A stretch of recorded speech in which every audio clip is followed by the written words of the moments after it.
Eyo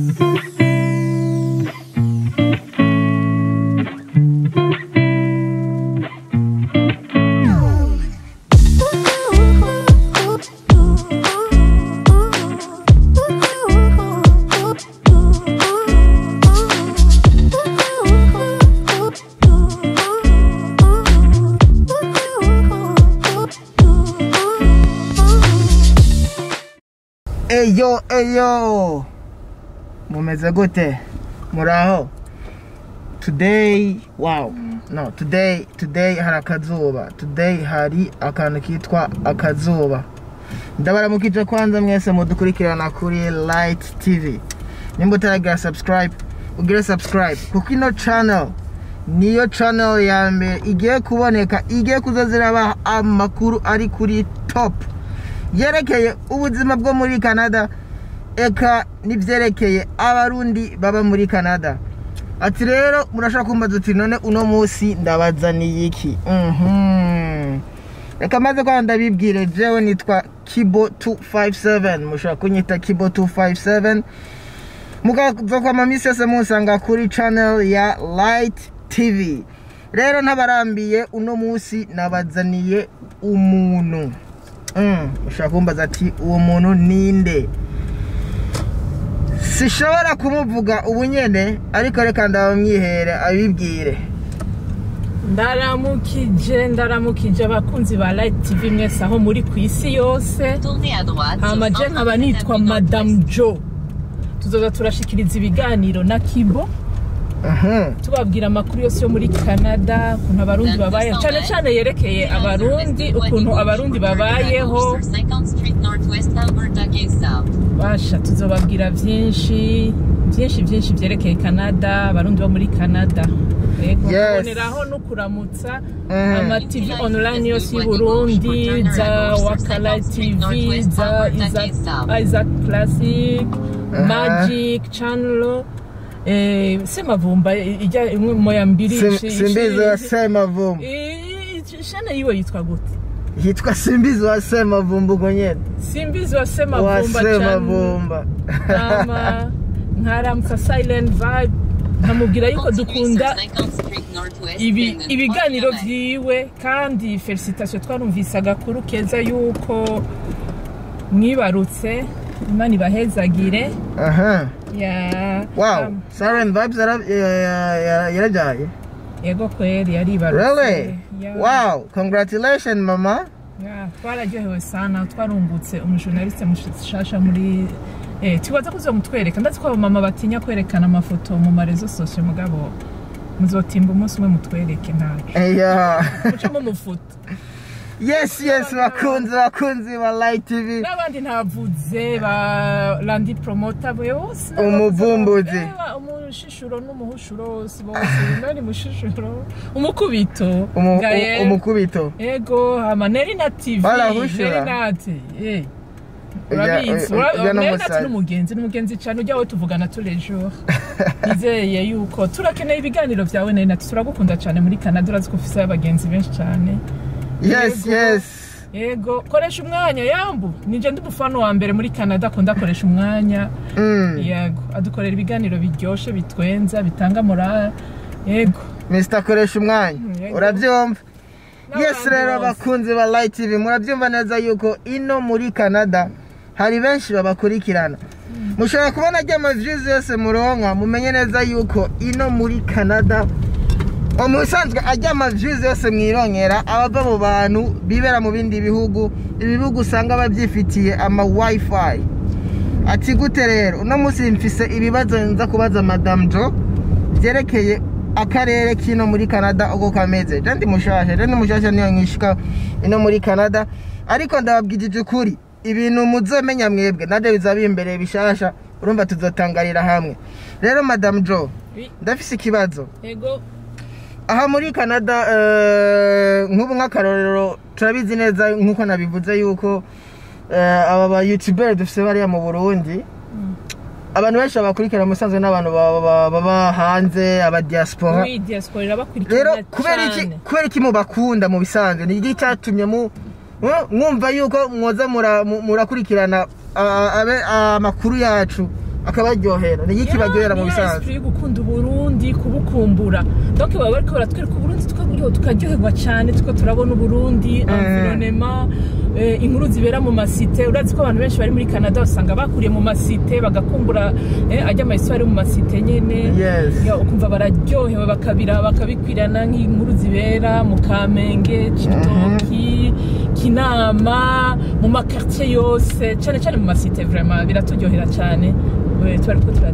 turavyibuka wow nane igindi yake kibazo Madame Jo jewe nkishika ngaha muri Canada narabonye yuko mu bisanzwe ino ibintu nivyoroshe mu bisanzwe kuko abantu bose baguma bari busy abantu bakora 24/24 none uwo mwanya muronka uvahe wo kuraba amakuru yerekeye aba YouTuber mu Burundi nkaje umwanya wo kuraba YouTube ngiye kuryama ndafata nk'isaha yose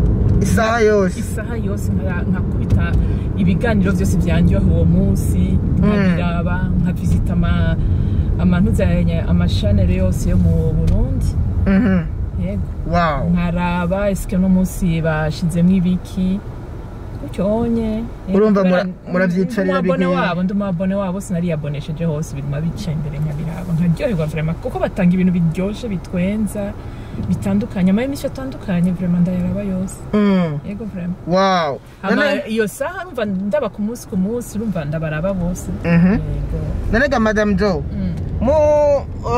mwoshobora kutubwira mu ncamake ubuzima bw'abarundi hano muri Canada ukuntu bwaba bumeze eske hoba hariyo communauté y'abarundi canke ni muzinanye mwese kuko Canada ni nini nkunga muri Alberta ntumbereye hariyo communauté y'abarundi ikomeye cyane n'Imana yaratuhezagije ntuzenya salle communautaire aho duhurira aho twidagadura aho dukora ama activité atandukanye vraiment Imana ihezagira abatwara communauté y'u Burundi yambambe communauté ya Alberta ngaanye kuko barakora vraiment barakora kugira abarundi banezerwe abarundi turabonana sikuvuga bose ko bari muri communauté ari abatari muri communauté ari n'abari muri communauté mugabo kuba muri communauté wanje moi je trouve que ari ibintu biryoshe cyane kuba muri communauté donc ko tuba muzinanye mu bisanzwe tuba tuzinanye kandi turafashanya mu buryo butandukanye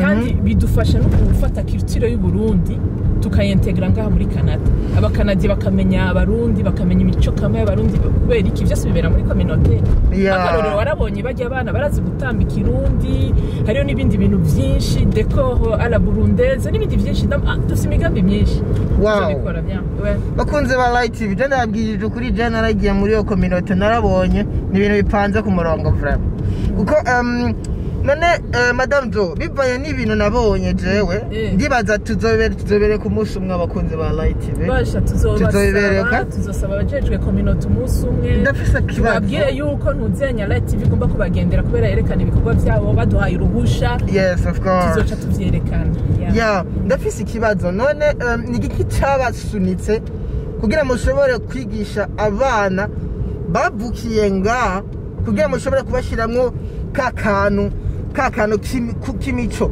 bamenye imico y'ikirundi yacu ni giki casunitse eske mwabikoze kubera ibigumbagumba canke mwasa yuko akaranga k'ikirundi kanyika donc abarongozi barongoye ntuze communauté baratwankurasha cyane gushira imbere imico kama bakatubwira ati mushira imbere ndazi ko muri mwebwe abarundi bari nga muri communauté musingabire nyinshi cyane zijanye n'imico n'akaranga k'ikirundi nibigaragaze turi nyuma yanyu turabashigikiye natwe rero mwose acakora kuvyazi ndakunda ibintu byo gutamba sinzi gutamba mugabo ndakunda gutamba cyane turaronderana abazi gutamba turafise abaformateur baforma bajya abana kugira batambe natwe tukabashigikira tukabankuraja ugasanga biriko bigenda neza amakandida n'abarongoye communauté bose baratwankuraja vraiment baratubwira ati courage miko mukora ibintu byiza cyane eka mbanze kwanza nkora agafuka munwa ndabona nikako karanyohereza none ko ari usigaye gwaye coronavirus wenyene muri Canada ebasha genda cyari umukuyakuya none ga Madame Jo okay turumva yuko ntimwashatse yuko imico n'akaranga gashobora guhungabanywa ukanyike ukeneye kugashiramwo no mu bana banyu bavukiye hano none eske mubona feedback imeze gute eske abana bariko baramenya ikirundi imico bariko barayakira neza bari fier nubona ndagutera inkuru ga Kibo nubona hari ukuntu abana biganye n'abo bazungu baragira complexe kuvyerekeye urukoba hama bakabona ntibasa n'abandi bavukiye ngaha bakiyumva barijene ifo ko haba umuntu abasigurira kuva tubamaze kubashira mu mico kama bari fier mama yambwiye ko umwana we aguma avuga ko ari umurundi aryohewe avec la culture burunda umva akaguma afise cette fierté akamenya yuko afise yava afise ses racines afise basokuru n'abasokuruza bava mu Burundi mugabo twinumiye ngaho nitubibabwire umva baguma biyenketa kubera ki twe twirabura abandi n'abazungu twe turabaki tuvahe kaga complexe ariko le fait kubashira mu mico tukabakundisha igihugu iyo fierté iratuma n'abana bakura neza muri environnement ya Canada wow urumva baca baba fier yo kumva yuko barafise iyo bavuye abavyeyi babo barafise nationalité yindi atari iyo ngaha wow it's amazing ubundi yo baguhaye citoyenneté bakubwira ntuzenya ntuzenya tuvuguri ntuzenya Burundo Canadien ibintu vya gutyo onye urumva barashira ko kakantu ka abana nabo akamenya ko kantu pourquoi bagashirako ifo kukabigisha ukababwira pourquoi bashira ko kantu